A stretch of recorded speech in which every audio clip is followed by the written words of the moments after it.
Olá, uma boa noite para você que está conosco no AB2.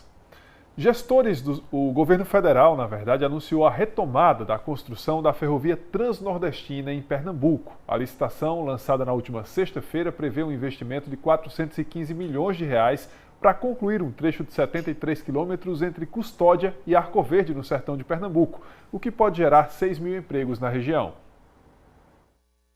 O aviso do processo licitatório foi publicado no Diário Oficial da União na última sexta-feira. O edital detalha a licitação do trecho chamado SPS4, que conta com a construção da ferrovia entre Custódia e Arco Verde, no sertão do estado. O trecho tem 73 quilômetros de extensão. O valor previsto licitado para a obra é de 415 milhões de reais. O anúncio veio depois de 3 anos que os trabalhos foram paralisados em Custódia, quando em 2022, no governo Bolsonaro, o trecho de Pernambuco foi retirado do projeto. A gente vai fazer a terraplanagem onde não tem, pegar o remanescente da obra que foi paralisada anteriormente, dar continuidade no trecho de 73 quilômetros, deixar pronto 73 quilômetros de ferrovia, passando por 4 municípios. Vamos aí selecionar uma empresa nesses próximos 2, 3 meses, para no começo do ano que vem nós darmos a ordem de serviço para iniciar a obra.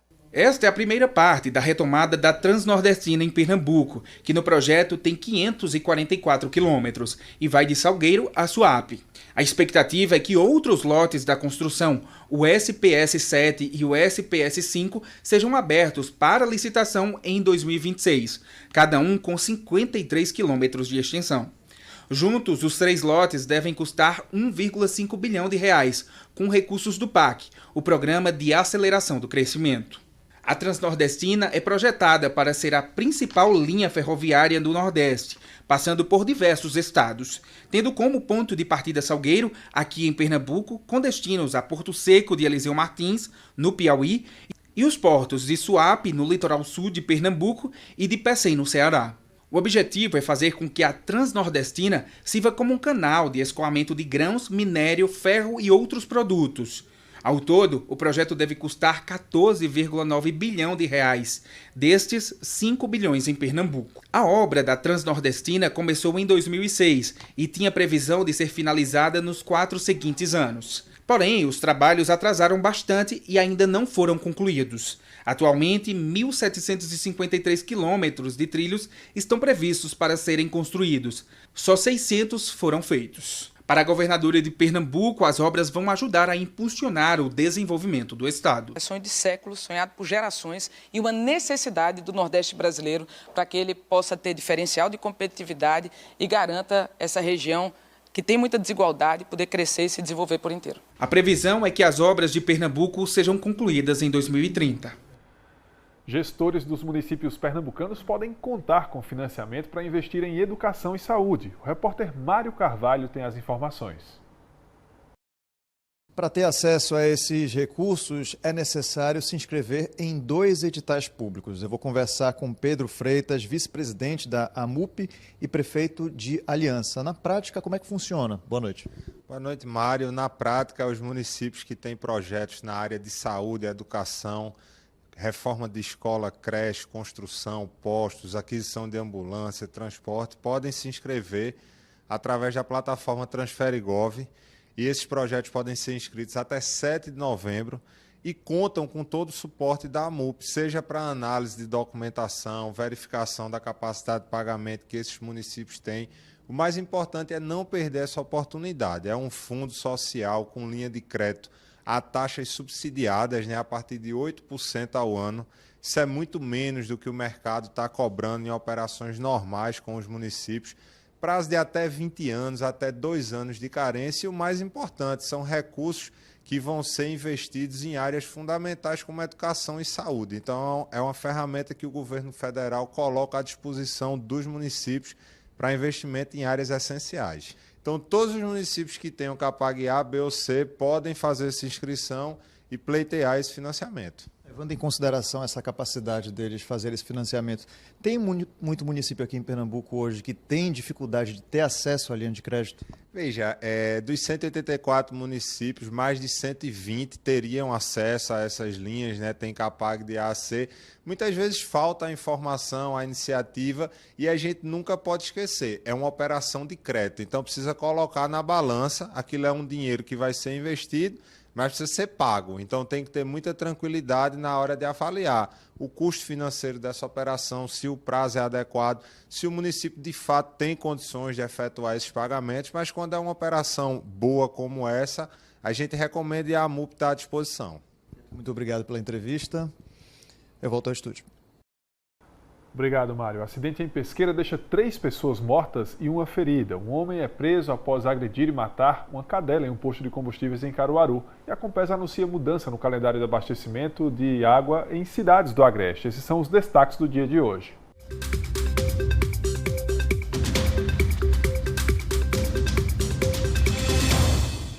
Estão sendo velados os corpos de 3 pessoas que morreram em um acidente em Pesqueira na tarde de ontem. Uma 4ª pessoa que também estava no veículo ficou ferida. De acordo com a Polícia Rodoviária Federal, 2 carros bateram de frente na BR-232. Com o impacto, um dos veículos saiu da pista e capotou. 2 vítimas fatais foram identificadas: Diego Augusto Vasconcelos de Freitas, 40 anos, e Yara Aparecida Espíndola de Freitas, de 37 anos. As outras vítimas foram um homem que faleceu no local e uma mulher que acabou se ferindo. O estado de saúde dela não foi divulgado. Um homem foi detido em Caruaru após esfaquear uma cadela em um posto de combustíveis no bairro Maurício de Nassau. A prisão aconteceu um dia depois do vídeo que mostra o suspeito agredindo o animal ganhar as redes sociais. Nas imagens captadas pelas câmeras de segurança do posto de combustíveis, é possível ver que o agressor tentou jogar um paralelepípedo em direção ao animal. A cadela não é atingida, então o suspeito puxa a arma branca e ataca ela. Os funcionários do posto tentaram socorrer o animal, mas ele não resistiu. O homem detido foi levado para a delegacia de plantão. 4 cidades do Agreste terão mudanças no abastecimento após redução do nível da barragem de Jucazinho. O motivo é por conta do baixo nível do reservatório em Surubim, que opera atualmente com 1,47% da capacidade. De acordo com a Compesa, a medida inclui a redução da vazão de exploração da barragem de 400 para 250 litros por segundo. Com as mudanças, a cidade de Passira passará a contar com 8 dias com água e 15 sem. Cumaru passará a ter 7 dias com água e 15 dias sem. Riacho das Almas contará com 5 dias com água e 25 sem. E Bezerros contará com 5 dias com água e 25 dias sem. Está sendo realizado pelo Procon de Caruaru o Mutirão de Negociação e Orientação Financeira 2025, promovido pela Federação Brasileira de Bancos, a FEBRABAN. O mutirão oferece aos consumidores oportunidades de renegociar dívidas com bancos e financeiras em condições especiais. A ação será realizada até o dia 30 de novembro. O Procon Caruaru fica na rua Silvino Macedo, número 71, no bairro Maurício de Nassau. O horário de funcionamento é das 8 da manhã às 2 da tarde.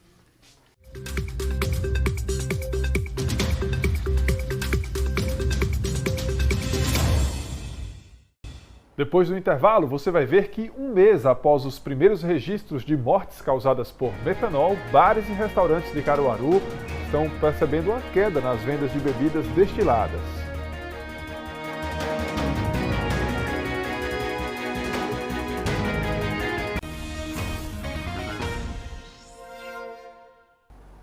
De volta com a AB2, pouco mais de um mês após o registro de mortes por intoxicação por metanol, bares e restaurantes de Caruaru observam uma diminuição na venda de destilados. As pessoas estão preferindo outros tipos de bebidas.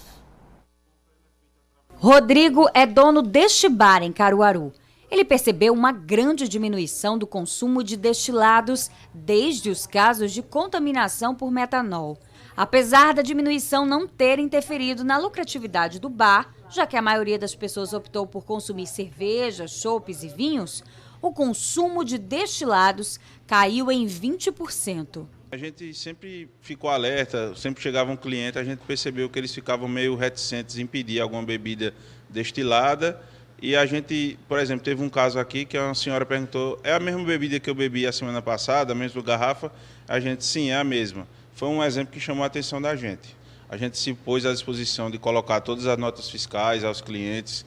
Nossas bebidas são compradas diretamente com fornecedores, todas têm o selo de verificação e a gente se propôs a passar isso para os nossos clientes. E essa diminuição não foi sentida apenas nos bares de Caruaru, mas em todo o território nacional, segundo a Abrazel. A Associação Brasileira de Bares e Restaurantes disse que as vendas retraíram em quase 5% no comparativo mensal. Se esse comparativo for feito com o mesmo período do ano passado, essa diminuição chega a 4%. Segundo a Abrazel, esse movimento foi positivo para o consumidor. Esse episódio ele serviu para separar o joio do trigo, para mostrar aqueles que trabalham de forma correta. Ele serviu de alerta à população de um mercado de bebida clandestina que já existe há anos. Se você frequenta um restaurante que é legalizado e que mostra ali que a bebida tem procedência, você não está correndo nenhum risco. Mesmo sem casos de contaminação por aqui, o PROCON segue nas fiscalizações. Segundo a gerente da instituição, não houve denúncias, mas ainda assim a parceria com a Vigilância Sanitária segue verificando os estabelecimentos da cidade.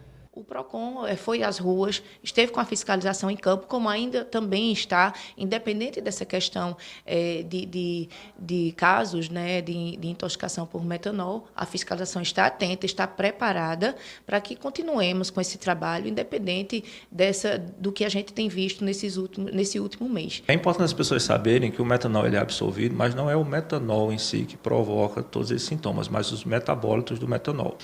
É importante observar que os primeiros sintomas podem parecer muito de uma ressaca, né? O paciente nauseado, confuso, tonto, dor abdominal, enjoado. Uma coisa importante que vai ligar um alerta é se esses sintomas eles forem desproporcionais à quantidade de bebida ingerida. Então, por exemplo, o paciente tomou 1 dose ou 2 doses de bebida e começou a ter grandes sintomas de ressaca, isso liga um alerta para a possibilidade de intoxicação por metanol. Criadores de Pernambuco estão sendo convidados pela Adagro para participar de um cadastro que é importante no combate à febre aftosa. Veja na reportagem. Rebanho solto no pasto, vigoroso e saudável, livre de doenças, garantia para os criadores e comerciantes que trabalham na criação e comercialização de animais. Essa tranquilidade só é possível graças ao acompanhamento da Agência de Defesa e Fiscalização Agropecuária do Estado de Pernambuco, a Adagro, dos rebanhos em todo o estado. A agência iniciou desde o dia 1º de novembro mais uma campanha de atualização cadastral dos rebanhos, que é necessária e obrigatória. A gente precisa ter essas informações de 6 em 6 meses para que a gente, numa eventualidade, numa necessidade de algum surto de doenças infecto-contagiosas, a gente saber onde estão esses animais. Entre os produtores, a sensação é de tranquilidade com a campanha, que acontece sempre nos meses de maio e novembro. Salatiel trabalha há cerca de 10 anos com a criação de bovinos e conta que sempre atualiza o rebanho para garantir a saúde dos bichos e os direitos de comercialização. Para a gente vender um animal, a gente tem que estar com o cadastro totalmente atualizado para a emissão da GTA, certo? Então, com isso, fica mais fácil, tanto para a gente. A gente não cumprindo isso, é passível de uma multa, tá entendendo? Então, para com que a gente não pague essa multa, é muito bom a gente chegar na data certa e estar sempre ok com a Adagro. Nessa outra propriedade localizada em Agrestina, especializada na criação de suínos, seu Antônio e o filho Roberto trabalham há mais de 2 décadas com a criação e venda dos porcos. Daqui saem cerca de 50 leitões por mês, tudo respeitando uma produção com cuidados sanitários e acompanhamento da Adagro. É muito importante, né? Toda vez que uma porca pare, a gente dá um pulinho lá na Adagro para a gente fazer o cadastro, atualizar o cadastro, porque quando a gente vende o nosso leitão, a gente manda leitão para o Ceará, manda leitão para outra cidade e é necessário a ficha da Adagro, né? Que é o guia de transporte animal.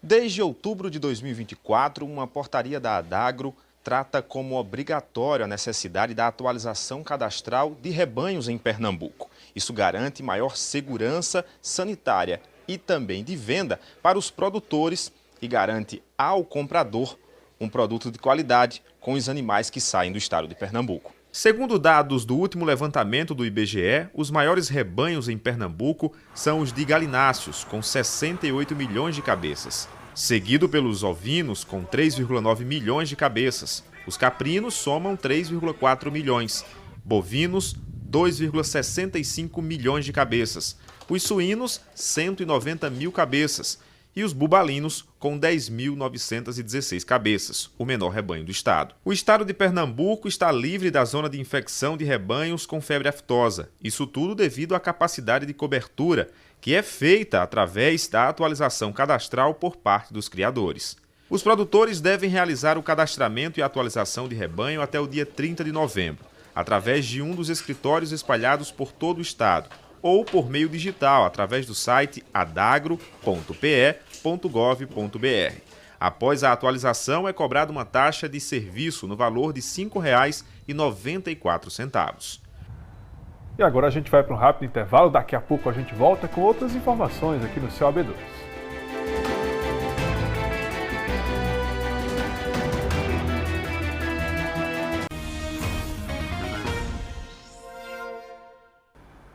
De volta com o AB2, agora a gente vai conferir como é que está a movimentação aqui na área central de Caruaru. Essa imagem mostra a movimentação ao vivo, em tempo real, dos veículos na Avenida Rio Branco, aqui em Caruaru. A gente percebe que a noite está aí agradável, com uma movimentação relativamente tranquila, né? A gente percebe aí os veículos passando nessa área em que também há uma movimentação muito grande de pedestres, de pessoas que estão também realizando atividades físicas. Tem a Via Parque aí em Caruaru. E o trânsito bem tranquilo, bem sossegado nesta noite de segunda-feira aqui na capital do Agreste. As pessoas passando por ali correndo, outras caminhando, outras de bicicleta. Esse movimento que é sempre um movimento agora mais intenso ali de motos passando na área central de Caruaru, na Avenida Rio Branco. Muito bem, e olha só, o aumento da autonomia faz com que pessoas com transtorno do espectro autista procurem cada vez mais a inserção no mercado de trabalho. Veja na reportagem de Lohana Nunes e Adelson Siqueira. Davi tem 16 anos e é menor aprendiz na instituição que estudou desde criança. Ele faz o apoio de outros estudantes e é um profissional exemplar. Davi, ele tem aquela pontualidade britânica, né? É o horário certinho para começar, o horário certinho para terminar. Eu digo que é o funcionário que toda empresa desejaria ter no seu quadro, que é uma pessoa muito responsável, muito atenta aos detalhes, muito disponível para servir e muito engajado. E ele tem o conhecimento de causa, porque ele passou por todas as terapias e hoje ele pode assistir as crianças que vêm nesse desenvolvimento em todas as terapias. Cara, é maravilhoso aqui, sabe? Muito bom mesmo. Eu aprendo muita coisa aqui, basicamente. O meu sonho é cursar educação física, para ser mais específico, virar personal trainer. O acompanhamento dele foi desde pequeno e fundamental para que ele se torne um adulto independente. A nossa busca hoje, quando a gente promove, né, faz as terapias, é justamente para isso, para deixar com que eles não precisem mais da gente. Então, a gente ensina a lidar com os contextos da vida, a gente quer essa autonomia para a gente só olhar e aplaudir. Da mesma forma, Johnny, que tem 17 anos e já está se preparando para a segunda oportunidade de trabalho. Ele sonha em crescer na empresa e se prepara para entrar na faculdade. Eu sou muito responsável. Eu sei mexer com Word, com Excel, sei mexer com tudo que é de computação, assim. E desde pequeno eu aprendo a mexer com PowerPoint, com Excel, Word, tudinho, e sou autodidata, ainda por cima. Mas no caso de Johnny, o diagnóstico não foi tão cedo. Eu descobri que ele tinha autismo com 11 anos. Até então era só suspeita. Mas ele sempre foi assim, de se relacionar com as pessoas. Ele sempre foi muito inteligente. Aí a gente foi desenvolvendo, fui colocando ele em curso para desenvolver essa habilidade que ele tinha. Casos de diagnósticos tardios não são exceção da regra. Pelo contrário, segundo a Universidade Federal de São Paulo, estima-se que 3 milhões de pessoas no Brasil podem estar em algum ponto do espectro do autismo.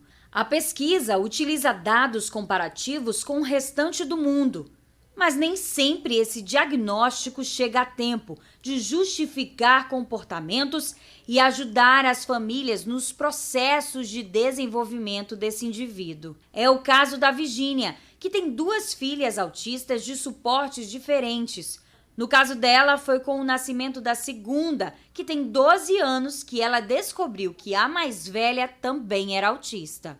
Ana Júlia, ela aprendeu a ler com 3 anos. E Isabel, eu estou tendo que alfabetizando com 12 anos. Tal. Só que a maior dificuldade é justamente isso. Na época de Ana Júlia, eu não tinha noção sobre o autismo. Então, ela era inteligente. Mas a escola sempre chamando a atenção. Ora ela era avançada demais, ora não sabia nada. Quando eu recebi o diagnóstico de Isabel, eu falei para ela, Ana Júlia, eu acho que você também é autista. Ela teve medo. Aí fez os testes, foi pro neuro, né? Fez o teste e sim, e aí recebeu o diagnóstico. E hoje, com o diagnóstico é tudo mais fácil, porque ela entende quem é ela de verdade. Né? E a faculdade, ela é inclusiva, assim, ela tem esse suporte. Se ela necessita fazer a prova sozinha, ela faz. Então, tudo se tornou mais fácil. Brauli, que é advogado, trabalha justamente com esse público, levando esclarecimentos com relação a direitos e a possibilidade de tornar essas pessoas cientes dos direitos que possuem. Pessoas com deficiência, que é o caso das pessoas com autismo, elas têm o direito de entrar no mercado de trabalho através das cotas. As cotas funcionam da seguinte forma: se uma empresa tem entre 100 ou mais funcionários, obrigatoriamente elas precisam contratar de 2 a 5% de pessoas, a contratação de 2 a 5% de pessoas com deficiência. A pessoa com autismo ela tem facilidade de desenvolver um raciocínio lógico sobre determinada demanda. Tudo isso atrai, tudo isso facilita o vínculo de trabalho entre a pessoa com deficiência e o seu patrão. É isso, é importante que a nossa sociedade esteja cada vez mais adaptada a lidar, a incluir com as pessoas que têm o transtorno do espectro autista, que essas pessoas consigam também trazer, né, essa contribuição que elas trazem. A gente percebe aí na imagem esse jovem que está agora também participando, contribuindo com outras pessoas que têm o transtorno do espectro autista. É muito importante que a sociedade esteja apta a lidar e a também incluir essas pessoas no mercado de trabalho.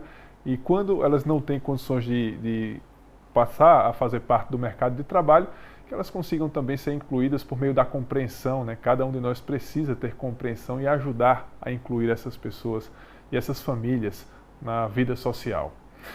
Agora a gente muda de assunto para informar para você que amanhã o programa CBN Caruaru traz as principais informações de nossa região na Rádio que Toca Notícia.